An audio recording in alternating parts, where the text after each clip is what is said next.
حضرت شیخ سعدی رحمۃ اللہ علیہ اپنی بات خود بتلاتے ہیں، فرماتے ہیں کہ مجھے میری والدہ نے سونے کی انگوٹھی پہنا دی. میں وہ انگوٹھی پہن کر باہر گلی میں نکلا تو ایک ٹھگ مل گیا. اس ٹھگ کے پاس گڑ کی ڈلی تھی. اس نے مجھے اٹھا کر پیار کیا اور مجھے کہنے لگا کہ تم اپنی انگوٹھی کو چکھو. میں نے انگوٹھی کو زبان سے لگایا تو بے ذائقہ سی تھی. پھر اس کے بعد اس نے گڑ کی ڈلی دی کہ اس کو چکھو. جب میں نے گڑ کو چکھا تو بڑا مزیدار تھا. کہنے لگا کہ مزیدار چیز لے لو اور بے مزہ چیز دے دو. کہنے لگے کہ مجھے گڑ کا اتنا مزہ آیا کہ میں نے اسے انگوٹھی اتارنے دی اور گڑ کی ڈلی لے کر گھر واپس آ گیا. اب بچے تھے، کچے تھے، تو گڑ کی ڈلی کے بدلے سونے کی انگوٹھی دے کر آ گئے. تو اس عمر میں انسان غلطیاں بھی کرتا ہے اور سیکھتا بھی ہے. فرماتے ہیں کہ میں ایک مرتبہ اپنے والد کے ساتھ میلہ دیکھنے گیا.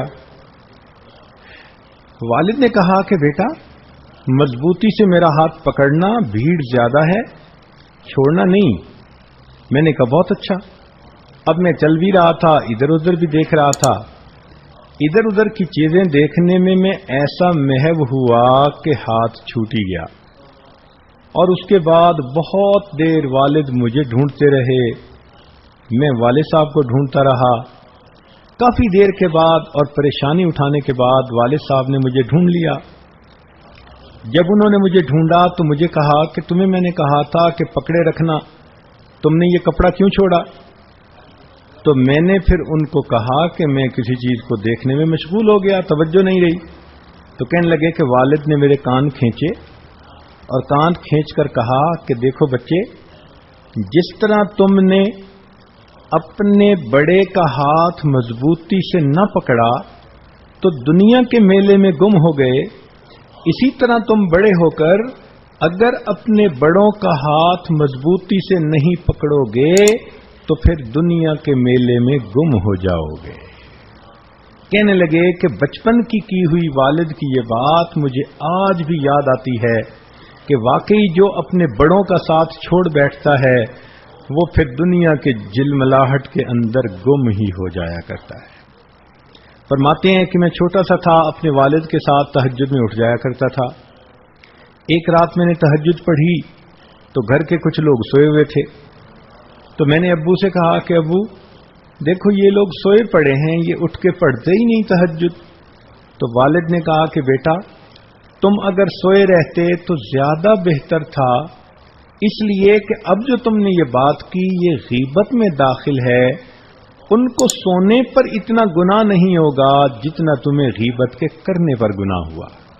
تو دیکھیے کس طرح بچہ باتیں کر رہا ہے اور عقل مند باپ اس بچے کو ساتھ ساتھ تعلیم بھی دے رہا ہے، اس کی تربیت بھی کر رہا ہے.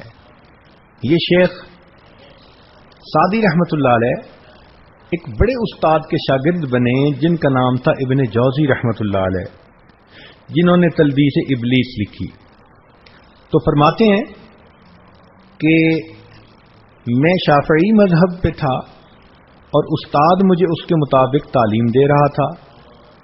ایک دن استاد نے مجھے پڑھایا کہ روزے میں مسواک نہیں کرنی چاہیے. امام اعظم ابو حنیفہ رحمۃ اللہ علیہ کے نزدیک روزے میں مسواک کا کرنا جائز ہے، مگر امام شافعی رحمۃ اللہ علیہ اس میں بہت احتیاط برتتے ہیں. وہ فرماتے ہیں کہ نہیں، جب اللہ کو روزے دار کی مہک ہی اچھی لگتی ہے تو مسواک کیا کرنی. بہرحال ان کا اپنا نقطہ نظر. کہنے لگے کہ میں نے جب یہ پڑھا تو میں نے گھر آ کر اپنے والد کو کہا کہ ابو روزے میں مسواک نہیں کرنی ہوتی. جب میں نے یہ بتایا تو میرے والد نے کہا کہ بیٹے تم روزے میں مسواک نہ کرنے کی تو اتنی احتیاط کر رہے ہو، اور ابھی جو تم نے بات کی تو وہ غیبت تھی اور تم نے اپنا مردہ بھائی کا گویا گوشت کھا لیا، تو کیا روزے میں یہ گوشت کھانا تمہارے لیے جائز تھا؟ کہنے لگے تب مجھے سمجھ میں آئی کہ واقعی روزے کی حالت میں غیبت سے کتنا بچنا چاہیے. تو یہ میں مثال اس لیے عرض کر رہا ہوں کہ آپ کو یہ پتہ رہے کہ جو اہل علم ہوتے ہیں، مرد ہوں یا عورتیں ہوں، وہ بھی اپنے گھر کے بچوں سے باتیں کرتی ہیں، مگر وہ بات بات کے مطابق ان بچوں کی اصلاح بھی کرتی چلی جاتی ہیں، ان کو سمجھاتی بھی چلی جاتی ہیں، اور اسی طرح بچے ماشاء اللہ پلتے بھی رہتے ہیں اور ساتھ سنورتے بھی رہتے ہیں۔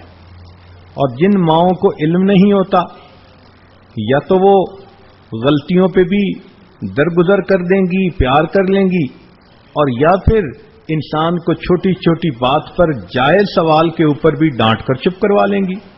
یہ دونوں چیزیں غلط ہوتی ہیں۔ بچے کچے ہوتے ہیں، ایسے کام کرتے ہیں، حرکتیں کرتے ہیں کہ جو ناپسندیدہ ہوتی ہیں، مگر ان کو طریقے سے سمجھانا چاہیے اور ان سے ایکسپیکٹ کرنا چاہیے کہ یہ شرارتیں بھی کریں گے اور کچھ اور جو ہے اس قسم کی کام بھی کریں گے۔ مولانا آزاد فرماتے ہیں، میں چھوٹا سا تھا تو گھر میں والد صاحب کا عمامہ پڑا ہوتا تھا، تو میں کیا کرتا کہ اپنی بہنوں کو اکٹھا کر لیتا اور اپنے سر پہ اپنے والد کا عمامہ رکھتا اور بڑی شان سے اکڑ کے چلتا، اور میں بہنوں کو کہتا ہٹو راستہ دو، اس لیے کہ دہلی کے مولانا آ رہے ہیں۔ اس لیے کہ بچپن میں نے سنا ہوا تھا کہ دہلی میں کوئی بڑے مولانا رہتے ہیں۔ تو فرماتے ہیں کہ میں اپنی بہنوں کے ساتھ گویا یہ کھیل کھیلتا تھا کہ سر پہ عمامہ رکھ کے میں چلتا تھا اور پھر کہتا تھا کہ ہٹو دیکھو دہلی کے مولانا آ رہے ہیں، اور پھر میں اپنی بہنوں کو کہتا کہ تم لوگ میرا استقبال کرو اور استقبال میں تم نعرے لگاؤ۔ اب بہنیں کہتی کہ ہم کیوں نعرے لگائیں؟ اس لیے کہ مولانا جو آ رہے ہیں، تو وہ کہتی کہ نہیں، مولانا کو استقبال کے لیے تو ہزاروں لوگ ہوتے ہیں، ہم تو 2-3 ہیں۔ تو کہتے کہ نہیں، تم یوں ہی سمجھ لو کہ تم ہزاروں ہو اور میرا استقبال کر رہے ہو، لہذا تم نعرے لگاؤ۔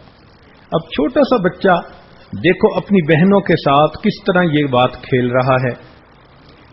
ان کی ایک بڑی بہن تھی، ایک مرتبہ اس نے بچپن میں ان کو کوئی کام کہا، انہوں نے نہ کیا، ضد کر گئے، تو بڑی بہن خفا ہوئی اور اس نے اپنے والد کو کہا کہ ابو یہ ہمارے بچے تو بالکل سڑے ہوئے انڈوں کی طرح ہیں۔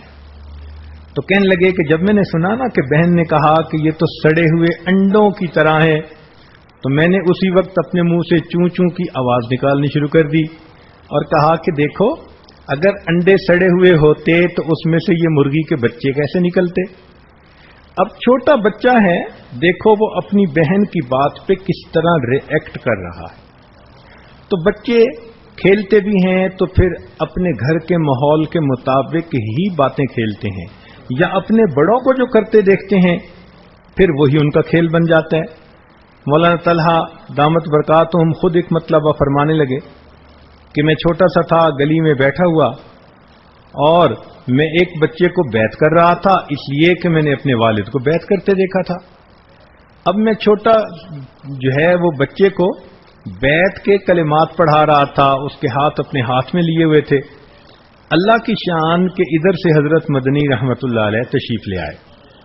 انہوں نے مجھے آ کر دیکھا تو چونکہ شفقت بہت تھی، شیخ الحدیث رحمت اللہ علیہ کے ساتھ بہت زیادہ گہرا تعلق تھا، اور مجھے دیکھا تو وہ مجھے کہنے لگے کہ صاحبزادے صاحب ہمیں بھی بیعت کر لو۔ کہنے لگے کہ میں نے کہا کہ آئیں بیٹھ جائیں، تو مجھے کیا پتا تھا کہ یہ بڑے میاں کون ہیں، تو میں نے کہا کہ حضرت مدنی رحمت اللہ کے ہاتھ اپنے ہاتھ میں پکڑے اور میں نے کچھ کلمات پڑھ کے کہا اچھا میں نے آپ کو بھی بیعت کر لیا۔ تو اب دیکھیے بچہ ہے لیکن وہ حضرت مدنی رحمت اللہ علیہ کو بیعت کر رہا ہے۔ بچے اسی طرح کے کام کرتے ہیں تو ان سے ایسی باتیں ایکسپیکٹ کر لینی چاہیے۔ ہاں کئی مرتبہ وہ ایسے ریئیکٹ کرتے ہیں کہ بندے کو بات سمجھ نہیں آتی، اس لیے کہ کبھی وہ سہم جاتے ہیں، کبھی وہ خوف زدہ ہو جاتے ہیں، کبھی وہ ہمت کر جاتے ہیں۔ چنانچہ مولانا عبد الماجد دریا آبادی رحمت اللہ علیہ اپنے بارے میں بتایا کرتے تھے کہ جب میں تھوڑا سا بڑا ہوا تو میرے گھر میں قرآن مجید شروع کرنے کی تقریب ہوئی۔ اس زمانے میں اس کو رسم بسم اللہ کہا جاتا تھا، اور یہ 2 رسمیں بڑے شان سے منائی جاتی تھیں۔ ایک رسم بسم اللہ قرآن شروع کروانے سے پہلے اور ایک رسم آمین جب قرآن ختم ہوا کرتا تھا. اس زمانے کی یہ تقریبات بنی ہوا کرتی تھیں. کہنے لگی کہ امی نے مجھے نہلایا، پھر بہن نے مجھے اچھے کپڑے پہنائے، خوشبو لگائی، خوب مجھے سجا دیا گیا. گھر کے اندر رشتہ داروں کو بلایا گیا، سب نے اچھے کپڑے پہنے ہوئے ہیں، مٹھائی کا انتظام کیا ہوا، خوش باش ہیں. حتیٰ کہ ایک قاری صاحب کو بھی بلا لیا گیا جنہوں نے آ کر مجھے بسم اللہ پڑھانی تھی. اب جب سارے لوگ خوشیوں کے ساتھ اکٹھے میری طرف متوجہ ہوئے، حتیٰ کہ گھر کی عورتیں وہ بھی پردے کے پیچھے لگ کر میری آواز سے بسم اللہ سننے کو ترس رہی ہیں اور خوش ہو رہی ہیں کہ بچہ آج اللہ کا قرآن شروع کرے گا، تو قاری صاحب نے مجھے کہا کہ بچے پڑھو بسم اللہ. کہنے لگے مجھے ایسی چپ لگ گئی کہ میں نے کچھ بھی نہ پڑھا. بار بار قاری صاحب کہہ رہے ہیں، حتیٰ کہ مجھے والد نے کہا، دوسروں نے کہا، مگر کچھ ماحول ایسا تھا کہ مجھے چپ ہی لگ گئی اور میں بولنے پہ آمادہ ہی نہ ہوں. بہت سمجھایا گیا، حتیٰ کہ 10-15 منٹ خوب منتیں کی گئیں اور میں نے نہ اس وقت بولنا تھا نہ میں بولا، چپ لگی ہوئی تھی. حتیٰ کہ لوگ اٹھ گئے کہ چلو جی اگر نہیں پڑھتا تو کوئی بات نہیں. عورتوں کے دلوں کے اندر بھی اداسی آ گئی کہ بچے نے اس موقع پہ نہیں پڑھا. والد کو غصہ آیا تو والد نے مجھے پھر ایک تھپڑ بھی لگا دیا کہ جب سب تجھے کہہ رہے ہیں کہ پڑھو تو پڑھ کیوں نہیں رہے. کہنے لگے میں نے تھپڑ بھی کھا لیا، وہ آنسو بھی بہا لیے، پڑھا پھر بھی نہیں. خیر کیا ہوا کہ میرا قریبی ایک رشتہ دار تھا جو بڑا ہی سمجھدار تھا. اس نے مجھے اٹھا لیا اور کہا کہ کیوں روتے ہو، کوئی بات نہیں، رو نہیں. وہ مجھے اٹھانے کے بعد تھوڑا ادھر ادھر لے گیا، مجھ سے باتیں کرتا رہا.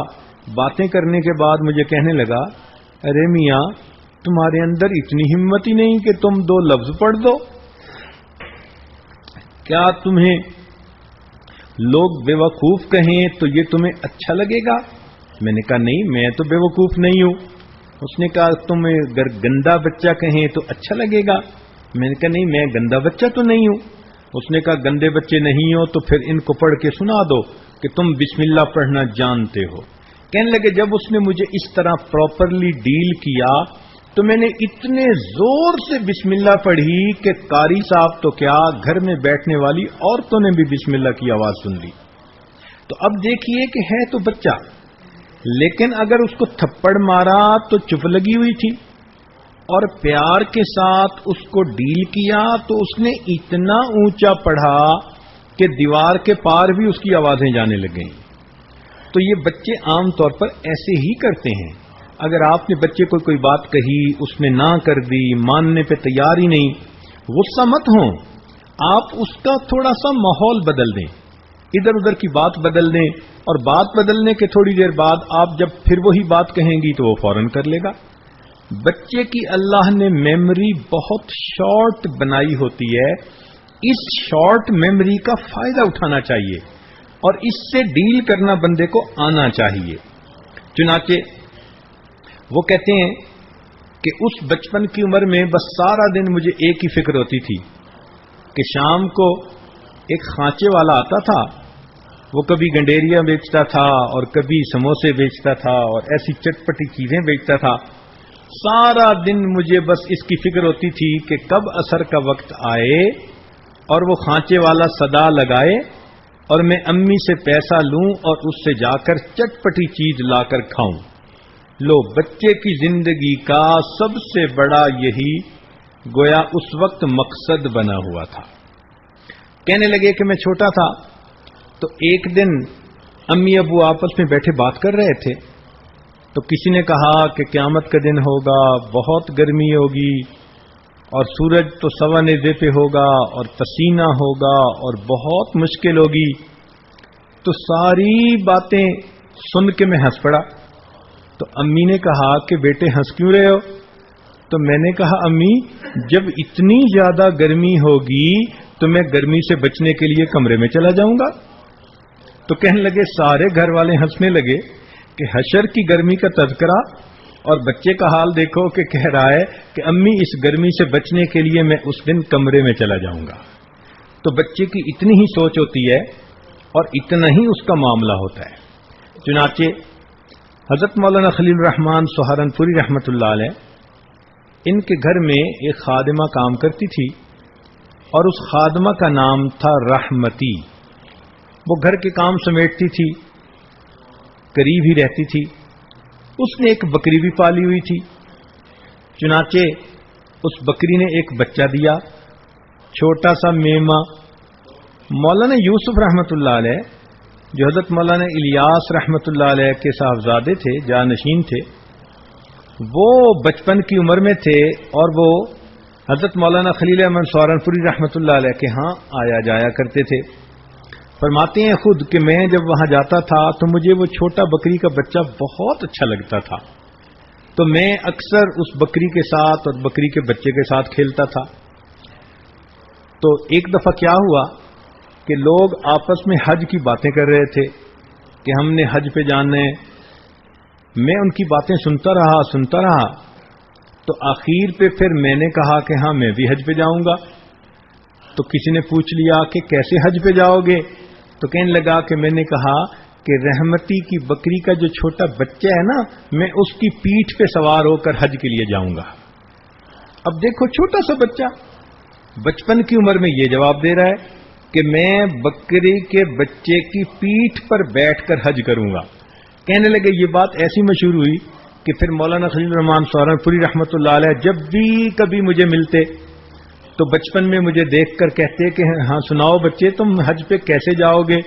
اور میں آگے سے کہہ دیتا کہ بکری کے بچے کی پیٹھ پہ بیٹھ کے حج کروں گا. تو حضرت مسکرایا کرتے تھے اور ہنسا کرتے تھے. یہ عمر ایسی ہی ہوتی ہے، انسان کی یہی چھوٹی سی دنیا ہوتی ہے. حضرت مفتی محمد شفیع رحمۃ اللہ علیہ فرماتے ہیں کہ میری پیدائش دیوبند میں ہوئی، والدین وہیں رہتے تھے اور وہیں پر میرے لڑکپن کی عمر گزری، پڑھنے کی ابتدا بھی وہیں سے ہوئی. فرماتے ہیں کہ میں اپنے ایک کزن عاقل کے ساتھ کھیل رہا تھا اور ہم آپس میں سرکنڈے کھیل رہے تھے. یعنی چند چھوٹے سے ٹکڑے تھے سرکنڈے کے، ایک دوسرے کے ساتھ کھیلنا، یوں رکھو یوں پھینکو، تم جیت جاؤ گے یہ ہار جائے گا. کہنے لگے سرکنڈوں کا کھیل میں اپنے کزن کے ساتھ کھیل رہا تھا کہ اس نے سارے ہی سرکنڈے مجھ سے جیت لیے.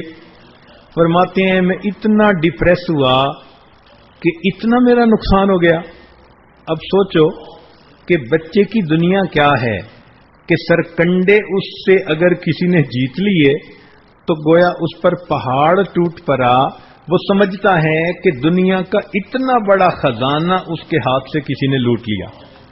بعد میں فرمایا کرتے تھے کہ جب کبھی اب میں سوچتا ہوں کہ پوری دنیا کی میرے سامنے کیا حقیقت ہے، مگر بچپن میں میرا کیا حال تھا کہ سرکنڈوں کے چلے جانے پر میں اس قدر پریشان ہو گیا تھا. تو ایسا ہی ہوتا ہے کہ بچپن میں انسان کی ایسی ہی امنگیں ہوتی ہیں اور تمنائیں ہوتی ہیں. بلکہ اکبر الہ آبادی بڑے ظریف شاعر گزرے ہیں مگر بہت تعلیم یافتہ تھے اور اپنے وقت کے جج تھے. چنانچہ ان کا بیٹا ماشاءاللہ جب جوان ہوا تو انہوں نے اس کی شادی کی. اب ولیمہ کی تقریب تھی. اس ولیمہ کی تقریب میں انہوں نے بڑے اچھے طبقے کے لوگوں کو بلایا ہوا تھا. امیر لوگ، پڑھے لکھے لوگ، معاشرے کے ذمہ دار لوگ، بڑے بڑے اس طرح کے جو لوگ تھے نا وہ آئے ہوئے تھے. اور بیٹا بھی ماشاءاللہ جوان العمر تھا اور اس وقت اس کی خوشی کی تقریب بھی تھی. تو اس خوشی کی تقریب میں انہوں نے اعلان کیا کہ آج میں اپنے بیٹے کو تحفہ دوں گا. اب انہوں نے تحفہ ایک کاغذ کے اندر لپیٹا ہوا تھا، یعنی گفٹ پیک کروایا ہوا تھا. کہنے لگے کہ سارا مجمع متوجہ ہو گیا، بیٹے کی شادی ہے، ولیمہ کی تقریب ہے اور باپ اتنا ریسپیکٹڈ پرسن ہے اور وہ اپنے بیٹے کو ولیمہ کے اوپر ایک